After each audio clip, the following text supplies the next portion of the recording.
Hello, Galaxy. I'm Chris Pirillo, and I've been sharing a lot lately. Some would say undersharing. I know.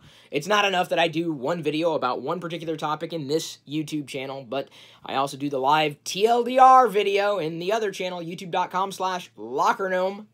Over there, turn on notifications if you want to participate in the live chat over there. You should also turn on notifications here if the button is indeed in this general direction. I don't know, maybe YouTube moved it. So in TLDR, as well as in the podcast, which I'm also simulcasting on the Twitch channel, twitch.tv/Chris Pirillo. You can tune in for the live recording if you don't just want to listen to the podcast after the fact. I assume that this is how you listen to podcasts. Yeah, I do podcasts and live videos, more than just the videos in this channel. I've made mention of reaching out to certain entities to better secure a review unit, because there are so many products out there clamoring for my attention that I can't get them all. I couldn't. There are certain ones that I would want to have. And usually if I do want to have it and I do want to use it on a regular basis for my own needs, I will absolutely get it. Everything else kind of becomes a secondary priority for me. But I turn to you as a guiding light of sorts. If you were standing in a lighthouse and you're pointing the beam my direction to make sure I don't crash into the rocks, that'd be great. And you're telling me, through comments, through interactivity, that you want me to take a look at certain products and services. So I appreciate that kind of feedback. Whether or not you're an active patron at patreon.com/Chris Pirillo, or if you're a sub of mine on Twitch, I just care that I'm able to do the things that you would like me to do for you on a regular basis. I've made mention of a specific company that has come up time and time again. I've known of this company for quite some time, although its history seems to be a bit checkered and has now become even more checkered with some news that just hit my radar. I originally wasn't going to talk about this today, apart from maybe mentioning it in TLDR or the podcast. But when I posted the link to this article, or now series of articles, going all the way back to 2016, the people who are hanging out in Discord chat, my subs from Twitch and my patrons from Patreon, you can join the Discord chat if you are so inclined, they all reacted in a way that was kind of shocking. Like, I was expecting them to tell me, oh yeah, that's old news. But they didn't, which kind of concerns me, because it kind of is old news, and it's baked into the system.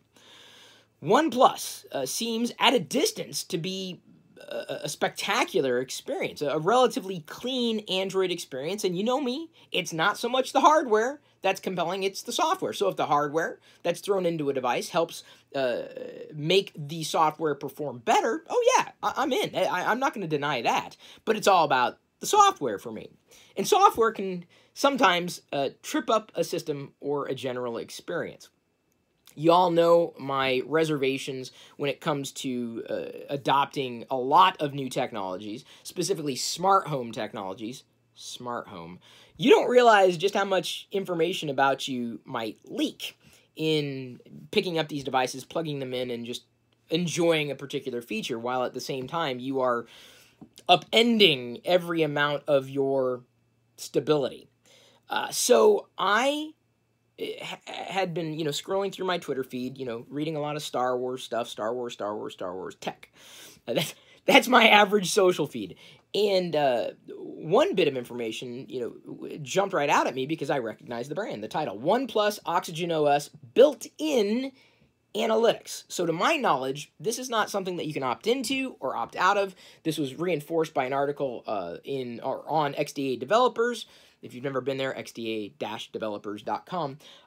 This was published there on August 26th, 2016, over a year ago. Be warned, despite acknowledging the issue, OnePlus is still leaking your information when you check for updates. But it's actually deeper than that. On an update that was recently posted to a blog owned by a gentleman who I guess has the name Chris D.C. Moore, it basically went a little deeper, specifically in what information was being transferred from his device, a OnePlus 2, to a domain, open.oneplus.net. This seems to be baked into a system service that can, yes, potentially be disabled permanently.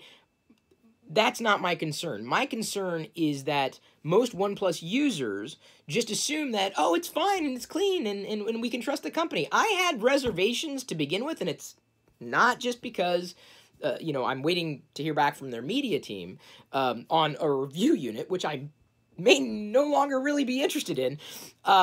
It's more about just getting this information out there so that at least you know. So if you are a OnePlus user or know of a OnePlus user or were considering OnePlus, this is an extreme caveat. If you want to say fear, uncertainty, and doubt, fine, be that way. But at least you can't say that I did not provide this information to you. And I believe this is very important because I've already stated this is very important to me, especially living inside of Google's ecosystem. Let's say as opposed to Apple's ecosystem, where this kind of thing is baked in as a model and a feature. So I don't blame Google for this necessarily. This is the OEM's choice. I don't think they're being incredibly transparent about it, but I had concerns about its country of origin to begin with. So, and specifically, baking the product and selling it overseas and giving you what you believe is a fantastic experience.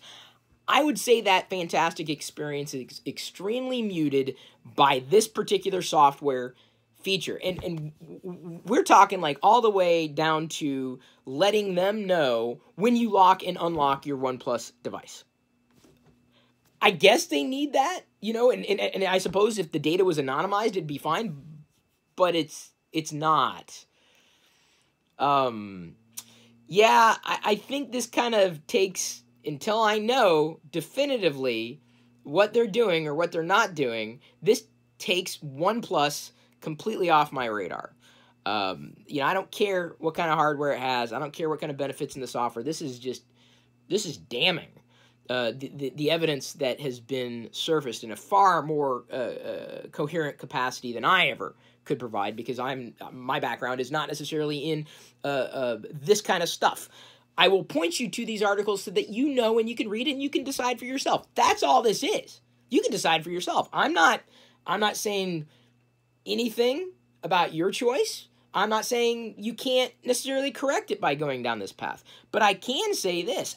I do not want, not a fan of this kind of thing in general from any company. So I appreciate that the information was surfaced to me, and I feel it's my responsibility to service that information to you.